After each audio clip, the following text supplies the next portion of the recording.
Welcome back to Taiwan Outlook. President Chen, on his way back to Taiwan, was making a transit visit in the United States. So how do you see his visit to the States, and is there any changes in the arrangement of transit visits? Dr. Lin, do you see any big shifts or changes in his transit visit to the States? If we compare in the past several examples, and particularly last year, President had difficulty in making a transit in the United States. Mm-hmm. The U.S. government would like President Chen to make a stop by Alaska and also Hawaii. However, President Chen declined. And so later on, follow up, we have several stories. And this year, I think a much better treatment and also courtesy. For example, President Chen will make a stop in San Francisco and stay overnight there. Mm-hmm. And on the way back, he will stop by Los Angeles on his way back to Taiwan. Yeah. For the past 6 years, there has been ups and downs in the Taiwanese-American relationship. Do you see that the relationship between Taiwan and Washington now is on the rise or in the decline? I think still maintaining the status quo. I would argue that it's not on the peak. Maybe in 2003, when President Chen, on his way to Central American country, he make a stop and stay overnight in the New York City. I would argue that that was the peak in transit diplomacy. However, after that, we have the defensive referendum and also the difficult, particularly the constitution re-engineering and also the name change from Taiwanese government. That make the U.S. government very much concerned about the political development in Taiwan. And that will connect it to President Hu Jintao's trip to the United States last year and also in April. So that was the reason why I make President Chen last year transit diplomacy so difficult. Another factor that could affect the bilateral relationship between Taiwan and Washington is the political dynamics inside the United States. With the Democrats controlling the majority in the U.S. new Congress, how will that affect our relationship? The major concern is not Taiwan or the PRC. For the new U.S. Congress, the major concern is in Iraq. However, as we might be aware, Speaker Nancy Pelosi, she has been long-time critic of the PRC human rights record, and also regarding the renminbi appreciation. So that will make the PRC leader most concerned in comparison to Taiwan regarding the new U.S. American politics. But on the other hand, that the Republicans, has been the most supporters of Taiwan's democracy and so on. Do you think that there will be a declining support of Taiwan in the U.S. new Congress? So after the midterm election, I did see the senator come and go, and also the House of Representatives members. However, in the new U.S. Congress, I could still argue still very pro Taiwan, and to a certain degree critical of the PRC in several issues. For example, intellectual property rights, and also the trade imbalance, and also human rights record. But on the other hand, that as we know that the foreign policy is in the hands of the executive branch, and as we know that the relationship between Taiwan's executive branch and the U.S. executive branch has been in trouble because the special arms purchase budget. Do you think that trouble is still there and Taiwan is having difficulty in trying to overcome the troubles we are having right now? That will the most difficult part for Taiwan and also for the United States. The Bush administration in year 2001 decided to sell a submarine to Taiwan, but how many years? 6 years after, Taiwan still in the process of authorization and appropriation of the special defense budget. We are still in our legislative yuan.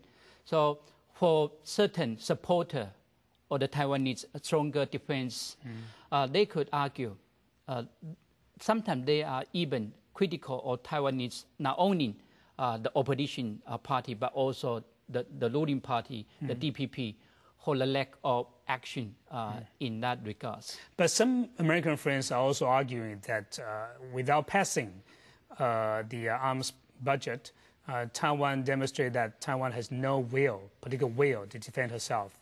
Do you think that's a fair statement? That is only one side of the coin. In the past several years, particularly under President Chen Shui-bian, we have seen Taiwan has strengthening its national defense, not on armed procurement, but on the software and also the data link, and also how to build up psychological defense. For example, we have adopted the Total Defense Mobilization Act, and also we adopted the Total Defense Education. In our senior high school and also our university, they are teaching the total defense, not only in the military, but also psychological, civil defense, and social and economic defense for Taiwan. But other American friends are also saying that Taiwan is a free riding on the U.S. defense or security commitment to Taiwan. Do you think that's true? That is only one spot of the story. For example, in the coming year, President Chen and even the opposition party, they are determined to increase the ratio, the percentage of national defense budget in our total scale of the GDP.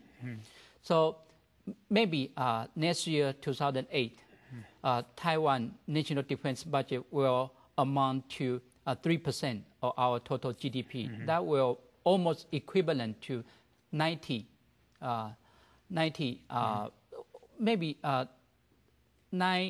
billion US dollar.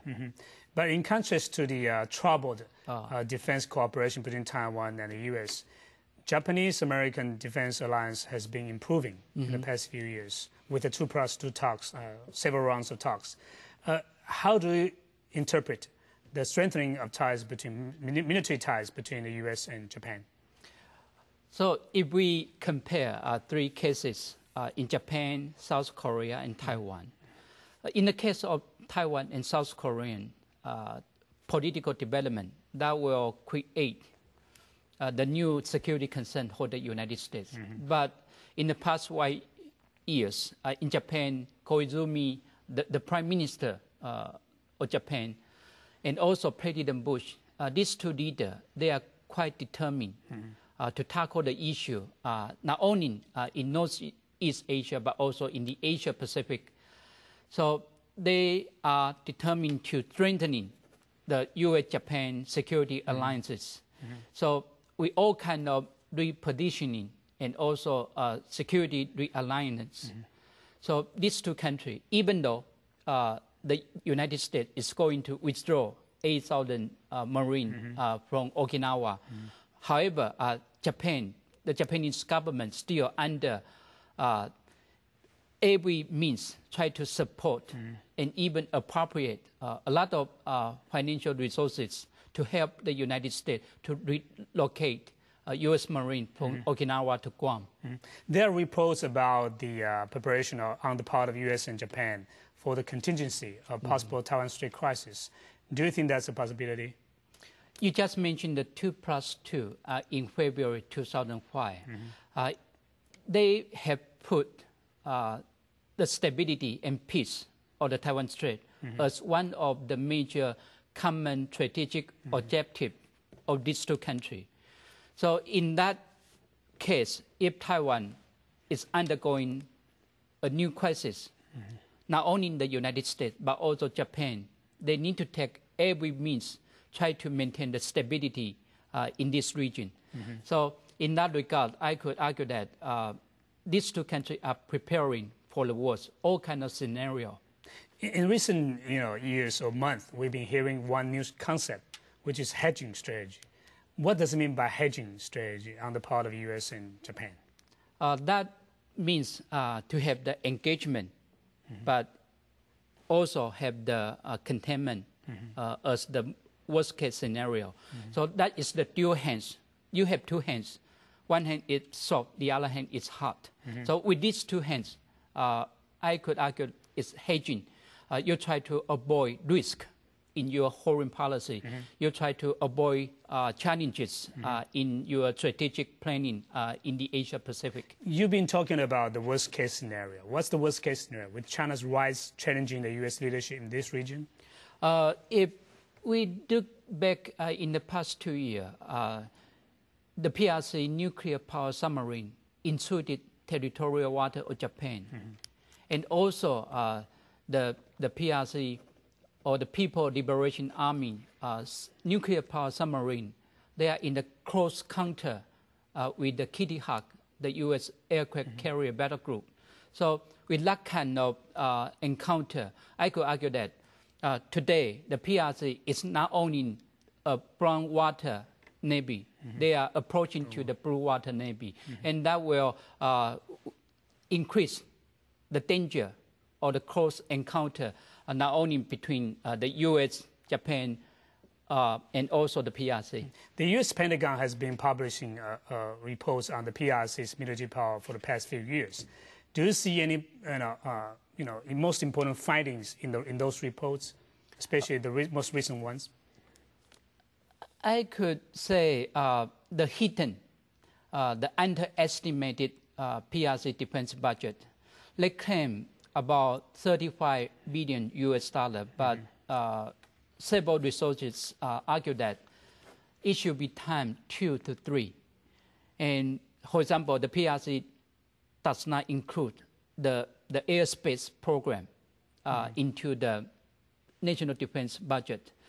And also the surface-to-surface missile. The PRC has very aggressive in the missile, not only deployment but also development, intercontinental ballistic missile targeting the United States. So that will create a new concern for the United States. But in recent months, we've been seeing increased military-to-military engagements between U.S. and China. Of course, China is hoping, U.S. is hoping to see more transparency of the Chinese military. Do you see that's a trend of more cooperation between U.S. and China in that regard? As I just mentioned, the hidden is not transparent enough in the PRC side. That is the reason why between the United States and the PRC, they need to have the military transparency. Even though they are conducting military exercise, I could argue that it's not directed at a third party. For example, they are only in the very beginning stage, search and rescue at sea, particularly the anti-terrorist scenario. So it's not real military cooperation directed at Taiwan or any other country. How about Taiwan's diplomatic cooperation or engagements with the Japanese in that regard? Do you see any possible cooperation between Taiwan and Japan? We do have a lot of track 2, which means non-governmental, maybe semi-governmental, and also scholarly exchanges. And for example, many retire the Self-Defense Agency General or Admiral. They came to Taiwan very often, and we all kind of track to dialogue and conferences and workshops, not only in Taiwan but also in Japan. So we do have a lot of opportunity to meet with each other regarding the rights of China and how to tackle the challenges from the PRC. Do you think there's a necessity for Taiwan and Japan in strengthening their defense cooperation? I could argue that the answer is positive, yes. But what prevents the Japanese government from taking that kind of initiatives? The government in Japan, they could argue that they would like to maintain 2 tracks, 2 bilateral security cooperation. For example, Japan and the United States, that is 1 track. And on the other hand, the United States and Taiwan, with the connecting party of the United States. And in the United States, have the Taiwan Relation Act. According to that act, the U.S. government need to provide Taiwan with defensive weapons And also, in a time of crisis, the U.S. President and U.S. Congress need to take appropriate action to respond to the crisis in Taiwan. And the U.S.-Japan security alliances, they have all kind of mechanisms, for example, 2+2.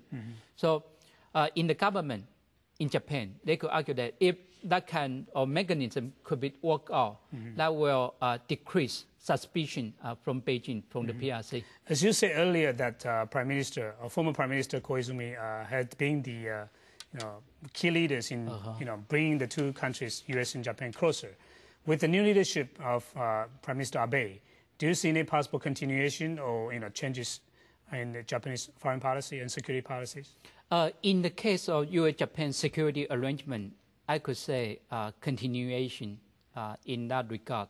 However, regarding diplomatic posture vis-à-vis the PRC, Abe, Prime Minister Abe, has taken a quite different approach than that of Koizumi. For example, he paid a visit to Beijing, and in spring 2007, we are going to see the president of the PRC, President Hu Jintao, is going to visit Japan, and that will change the outlook between Japan and the PRC. The rise of China carries very important implications for security, economic, and political situation in the region. When we come back, we will talk about the rise of China and how will Taiwan respond to it. Let's take a short break.